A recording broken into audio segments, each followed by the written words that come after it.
علی بن ابی طالب رضی اللہ عنہ کی فضیلت۔ ابو الحسن آپ کی کنیت تھی، علی بن ابی طالب الہاشمی القرشی۔ آپ کا تعلق قریش قبیلے کے بنو ہاشم خاندان سے تھا، اور رسول اللہ صلی اللہ علیہ وسلم کے بعد بنی ہاشم میں سب سے افضل تھے۔ صحابہ کرام میں آپ کا مقام ابو بکر، عمر اور عثمان رضی اللہ عنہم کے بعد تھا۔ آپ امیر المؤمنین، چوتھے خلیفہ راشد تھے، اہل بیت میں سے تھے، عشرہ مبشرہ میں سے تھے، فاطمہ بنت رسول اللہ صلی اللہ علیہ وسلم کے شوہر اور نبی صلی اللہ علیہ وسلم کے دو پھول حسن اور حسین رضی اللہ عنہما کے والد گرامی تھے۔ اللہ کے رسول صلی اللہ علیہ وسلم نے حسن اور حسین رضی اللہ عنہما کے بارے میں کہا تھا، ان الحسن والحسین ہما ریحانتای من الدنیا، یعنی حسن اور حسین یہ دونوں میری دنیا کے پھول ہیں۔ آپ رضی اللہ عنہ کی پیدائش مکہ میں ہوئی۔ آپ رسول اللہ صلی اللہ علیہ وسلم کے چچا ابو طالب کے بیٹے تھے، اور بچپن ہی میں رسول اللہ صلی اللہ علیہ وسلم کی دعوت سے مشرف با اسلام ہو گئے تھے۔ ام المؤمنین عائشہ صدیقہ رضی اللہ عنہ کہتی ہیں کہ رسول اللہ صلی اللہ علیہ وسلم ایک صبح نکلے اور آپ صلی اللہ علیہ وسلم نے ایک چادر اوڑھی ہوئی تھی۔ اتنے میں حسن رضی اللہ عنہ آئے تو آپ صلی اللہ علیہ وسلم نے ان کو اس چادر کے اندر کر لیا۔ پھر حسین رضی اللہ عنہ آئے تو ان کو بھی اس میں داخل کر لیا۔ پھر فاطمہ رضی اللہ عنہ آئیں تو ان کو بھی انہی کے ساتھ شامل کر لیا۔ پھر علی رضی اللہ عنہ آئے تو ان کو بھی اس چادر میں شامل کر لیا اور اس آیت کو پڑھا، انما یرید اللہ لیذھب عنکم الرجس اہل البیت ویطہرکم تطہیرا، یعنی اللہ تعالیٰ چاہتا ہے کہ تم سے ناپاکی کو دور کر دے، اے اہل بیت، اے گھر والوں، اور تم کو خوب پاک صاف کر دے۔ سعد بن ابی وقاص رضی اللہ عنہ کہتے ہیں کہ جب یہ آیت نازل ہوئی، ندعو ابناءنا و ابناءکم، تو رسول اللہ صلی اللہ علیہ وسلم نے علی، فاطمہ، حسن اور حسین رضی اللہ عنہم کو بلایا اور فرمایا، اللہم ہؤلاء اہلی، اے اللہ یہ میرے اہل بیت ہیں۔ اسے مسلم نے روایت کیا ہے۔ علی بن ابی طالب رضی اللہ عنہ نے کہا کہ رسول اللہ صلی اللہ علیہ وسلم نے فاطمہ رضی اللہ عنہ سے کہا تھا، انی و ایاکی وہذین وہذا الراقد یوم القیامت فی مکان واحد، یعنی میں اور تم اور یہ دونوں یعنی حسن اور حسین اور یہ لیٹنے والے یعنی علی قیامت کے دن ایک جگہ ہوں گے۔ اسے احمد نے اپنی مسند میں روایت کیا ہے اور علامہ البانی نے صحیح قرار دیا ہے۔ علی بن ابی طالب رضی اللہ عنہ اللہ اور اس کے رسول صلی اللہ علیہ وسلم سے محبت کرتے تھے، اور اللہ اس کے رسول صلی اللہ علیہ وسلم بھی ان سے محبت کرتے تھے۔ سہل بن سعد رضی اللہ عنہ سے روایت ہے کہ رسول اللہ صلی اللہ علیہ وسلم نے خیبر فتح ہونے سے پہلے یہ کہا تھا، لأعطین هذه الراية غدا رجلا يفتح الله على يديه يحب الله ورسوله ويحبه الله ورسوله، یعنی کل میں جھنڈا ایک ایسے شخص کو دوں گا جس کے ہاتھوں پر اللہ تعالیٰ فتح عطا فرمائے گا، اور جو اللہ اور اس کے رسول سے محبت رکھتا ہے، اور اللہ اور اس کے رسول بھی اس سے محبت کرتے ہیں۔ راوی کہتے ہیں کہ اس رات تمام لوگوں نے اس فکر میں رات گزار دی کہ دیکھیں نبی کریم صلی اللہ علیہ وسلم کسے یہ جھنڈا عطا کرتے ہیں۔ صبح ہوئی تو سب نبی صلی اللہ علیہ وسلم کے پاس حاضر ہوئے، اور اس امید کے ساتھ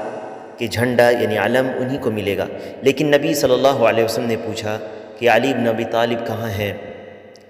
عرض کیا گیا کہ یا رسول اللہ وہ تو آنکھوں کی تکلیف میں مبتلا ہیں۔ رسول اللہ صلی اللہ علیہ وسلم نے کہا کہ انہیں بلا لاؤ۔ جب وہ لائے گئے تو آپ صلی اللہ علیہ وسلم نے اپنے تھوک ان کی آنکھوں میں لگایا اور ان کے لیے دعا کی۔ اس دعا کی برکت سے ان کی آنکھیں اتنی اچھی ہو گئیں جیسے پہلے کوئی بیماری ہی نہیں تھی۔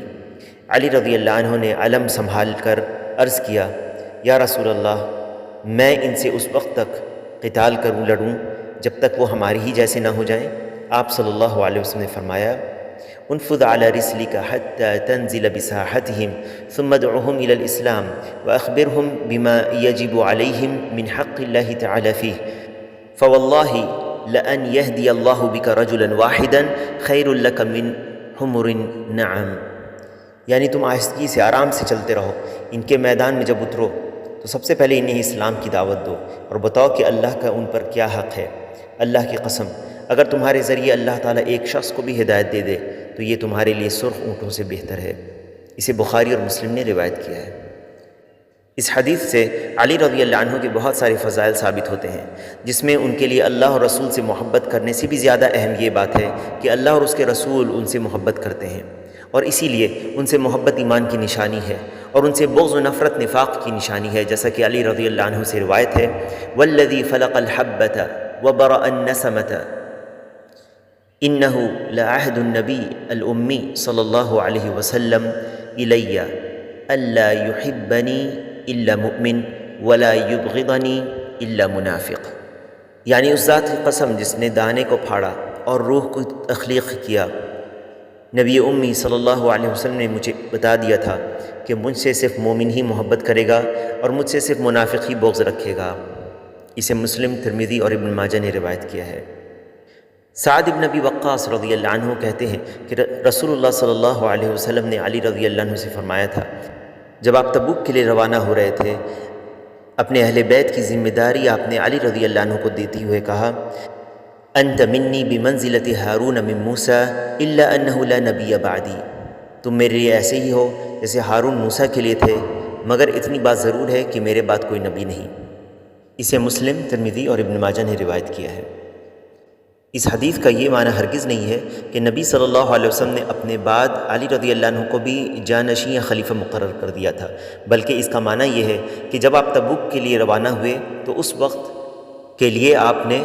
علی رضی اللہ عنہ کو اپنا نائب مقرر کیا تھا، تاکہ آپ کی غیر موجودگی میں وہ لوگوں کے معاملات کو دیکھیں۔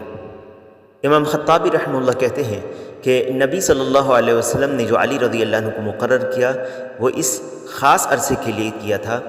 جس میں آپ صلی اللہ علیہ وسلم مدینہ میں موجود نہیں تھے۔ رسول اللہ صلی اللہ علیہ وسلم اپنی غیر موجودگی میں کئی موقع ایسے ہوئے جس میں دوسرے صحابہ کو بھی اپنا نائب مقرر کیا تھا، جیسے جنگ ابواء میں رسول اللہ صلی اللہ علیہ وسلم نے سعد بن عبادہ رضی اللہ عنہ کو، بؤات والی جنگ میں سعد بن معاذ کو، غزوہ بنی مصطلق میں زید بن حارثہ رضی اللہ عنہ کو، فتح مکہ اور حدیبیہ کے موقع پر عبداللہ ابن مکتوم رضی اللہ عنہ کو، غطفان اور ذات الرقاع والی جنگ میں عثمان بن عفان رضی اللہ عنہ کو اپنا نائب بنا کر مدینہ میں چھوڑا تھا۔ عثمان رضی اللہ عنہ کی شہادت کے بعد علی رضی اللہ عنہ خلیفہ بنے۔ ان کی خلافت 4 سال 7 مہینے اور کچھ دن رہی۔ نہروان میں خوارج کے خلاف علی رضی اللہ عنہ نے جنگ کی تھی۔ اس کے بعد چند گمراہ خارجیوں نے حج کے موقع پر جمع ہو کر مسائل حاضرہ پر گفتگو شروع کر دی اور بحث و مباحثے کے بعد بالاتفاق یہ رائے قرار پائی کہ جب تک 3 آدمیوں کا قتل نہیں کر دیا جائے تب تک چین سے نہیں بیٹھیں گے، اور یہ 3 عام آدمی نہیں تھے بلکہ بڑے صحابہ تھے، جن میں علی، معاویہ اور عمرو بن العاص رضی اللہ عنہم تھے۔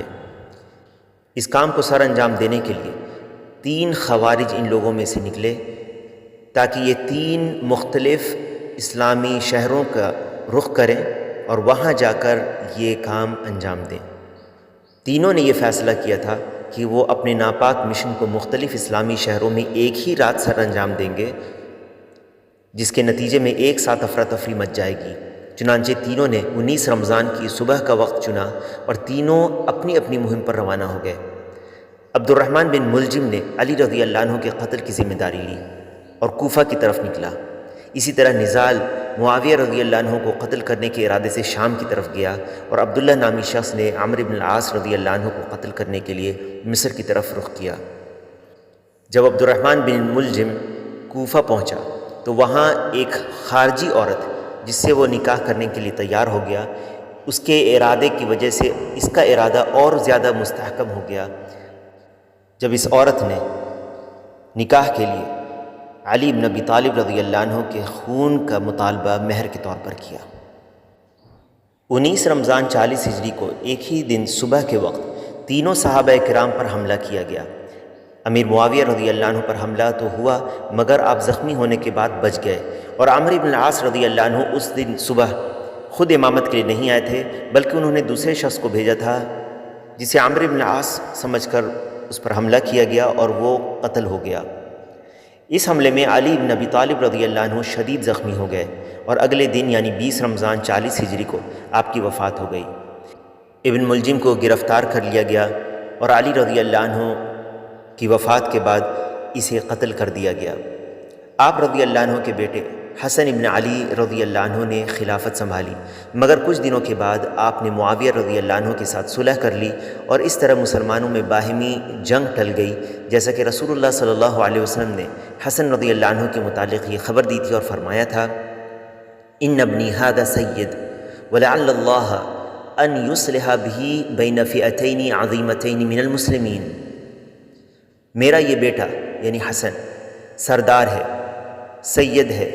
اور شاید اس کے ذریعے اللہ تعالیٰ مسلمانوں کے دو عظیم گروہوں میں صلح کرا دے۔ اسے بخاری نے روایت کیا ہے۔ اس طرح خلفائے راشدین کا دور تقریباً 40 سال تک رہا، جن کی سنت کی اتباع کی وصیت رسول اللہ صلی اللہ علیہ وسلم نے کی تھی، اور ان کی فضیلت عشرہ مبشرہ میں خلافت کے اعتبار سے ہے۔ رضی اللہ عنہم اجمعین، واللہ تعالی اعلم، وصلی اللہ علی نبینا محمد وعلی آلہ وصحبہ اجمعین۔